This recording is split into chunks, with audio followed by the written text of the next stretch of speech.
highlight his pride in the firm and long-standing ties between the two countries and appreciated Cairo's leading role in supporting African causes. He also affirmed Senegal's keenness to continue coordination with Egypt and to work together at both bilateral and continental levels.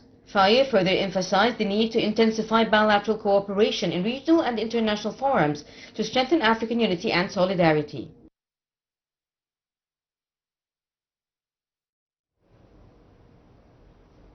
And to shed more light on this, we have the pleasure to have with us over the phone our dear guest, His Excellency Ambassador Mohamed Hegazy, former Assistant Foreign Minister. Good afternoon, Your Excellency. Good afternoon to you, Ahmed. Your Excellency, Ambassador Hegazy, how did you follow the tour to the west of Africa by Foreign Minister Badr Abdul Ati, as the tour have taken him to Nigeria, Burkina Faso, Niger, Mali and Senegal before he traveled to New York?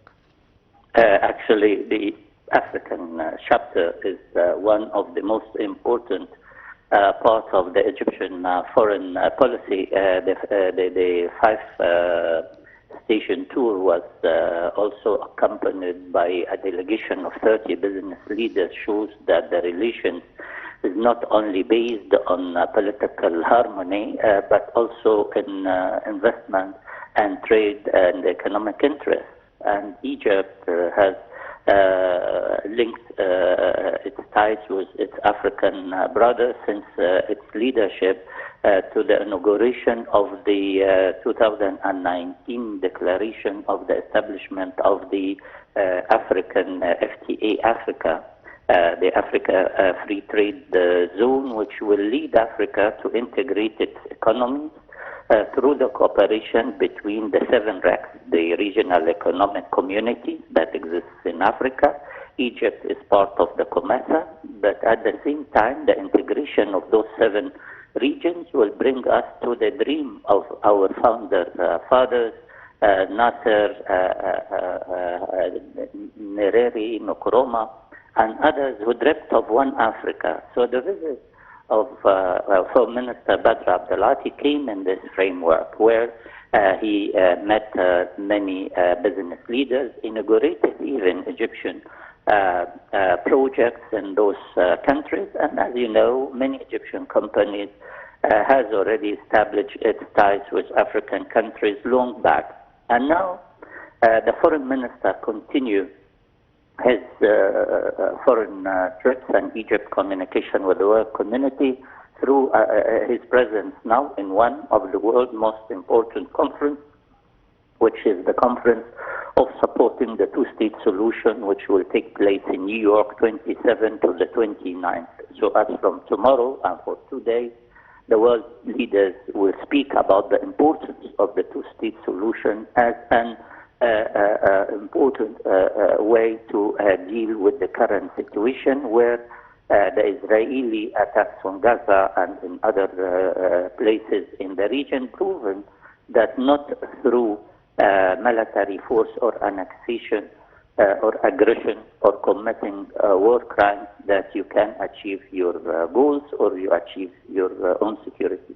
Security will come to the state of Israel through a peace agreement, through the two-state solution that will establish a Palestinian state on its lawful territory, the West Bank and Gaza, with East Jerusalem as its capital, with the withdrawal of the Israelis from the 1967 borders, returning back to the 1967 borders. This is the only way through, and I think the right-wing government in Israel will realize that, and if not, the world community should say its words. We all know that France will come forward to recognize the state of Palestine, and I think there is more to come in this direction, and I also know that the French president will announce that in the first week of September in New York, within the gathering of the world leaders in the first week of the ordinary session of the General Assembly. So we are witnessing today a very important world move to stand against the horrific policies that the Israelis are committing in the region, looking for further to stabilize the situation by a recognition of the state of Palestine and draw a map to the way forward. As you know, the conference will start by an inaugural session where the Secretary General of the UN, Guterres, will give a speech, and then the co-sponsors, France and Saudi Arabia, will continue, and the world leaders present in the conference will give speeches. Then they will divide the work of the conference into 8 pillars or 8 round tables. Each of those round table will deal with the roadmap to peace, with the reconstruction, which is under the auspices of Egypt. This round table on recovery and reconstruction will be led by Egypt and the UN.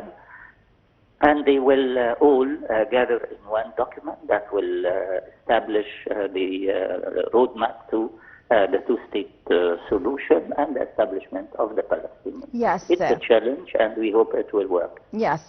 Back to the foreign minister tour to the west of Africa during his visit to Senegal and meeting with the Senegal president in Dakar. He said that Egypt's strategic partner is Senegal in the west of Africa. How did you see this comment? As a matter of fact, the whole trip included many important countries. At the same time, it covered West and Central Africa. The visit to Nigeria and Senegal shows Egypt's understanding of the depth of our historical relations with the two countries and their important role in West Africa, where they pioneered stability, peacekeeping, conflict resolution, as well as they both are driving force in the economic strive of Africa towards unity. And I think the role not only in West Africa but the rest of African issues is recognized. That's why Foreign Minister Badr Abdelati visited those two countries in particular, being the pillars of stability in West Africa. In Central Africa, the visit to Chad, Niger, and Burkina Faso shows also Egypt's understanding of the challenge of terrorism that is attacking countries in the Sahel region. And as you know, Egypt is the host of one of Africa's most important center in counter-terrorism, which belongs to the Sahel and Sahara organization. And this center teach and train our African cadres in the field of combating terrorism. Besides, of course, political harmonization of the relation in the international arena, at the same time explaining also to our African brothers the importance of African solidarity and unity to confront the challenges and also to explain what is happening in Gaza in regards to the Arab-Israeli conflict. Yes. Your Excellency, Ambassador Hegazy, what are the common challenges that faces Cairo and the West African capitals in your point of view? Well, reviving the old past, reviving Egypt's history in supporting African countries is important. Not only what we have done during the independence era, but now in the developmental era, where African brothers meet each other, where Egypt can definitely afford to its brothers whatever it has accumulated from experiences, from knowledge in facing difficult movements, being it economic or political or even counter-terrorism. So I think this interconnectivity and cooperation and relying on Egypt's expertise in many fields, particularly in infrastructure.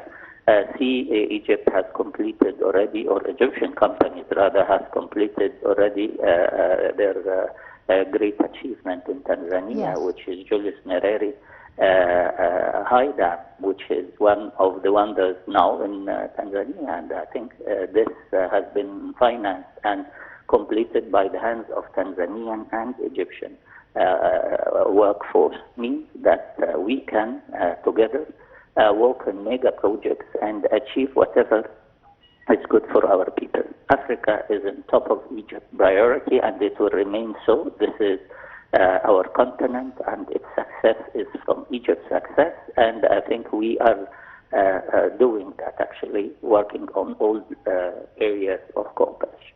Yes.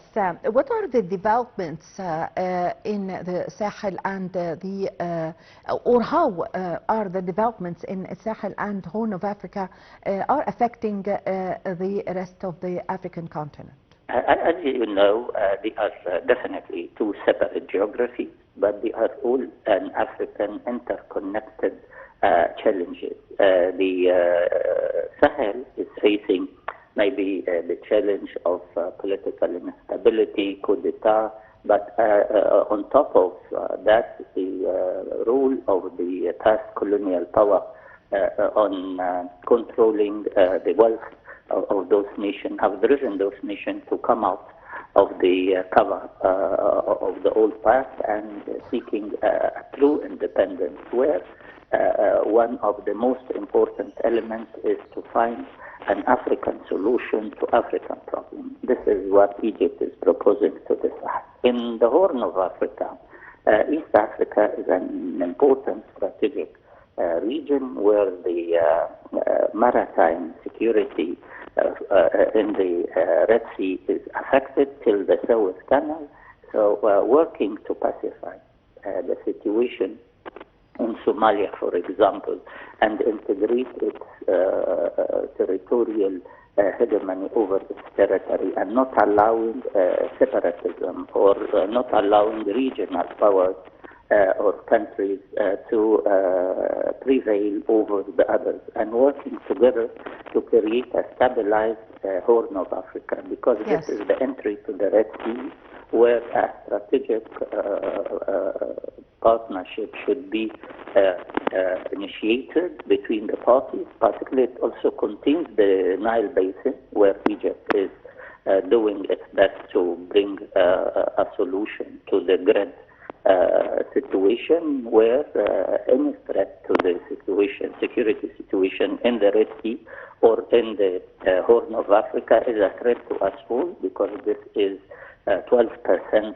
of the world trade and 99% of the shipment between Asia and Europe. And one has to say that the Suez Canal is also affected because of the Houthi situation, and I guess that we have to address the issue of stability, not only in the Sahel, as Egypt is trying during the visit you mentioned of Badr Abdullah, but also to use the force that we have in Africa, like the heavy weight of Nigeria and Senegal, to work together also to advise other regions like the Horn of Africa and its countries towards more stability and more harmony and more understanding of each other's interests. Like Egypt's interest in the Nile water does not contradict, as it is a historical right, with the Ethiopian developmental goals. Yes. One has to find a way that both parties should engage again in a situation where a deal should Yes, be sir. given a chance between the three countries, Egypt, Ethiopia, and Sudan. Yes, I thank you very much for your time.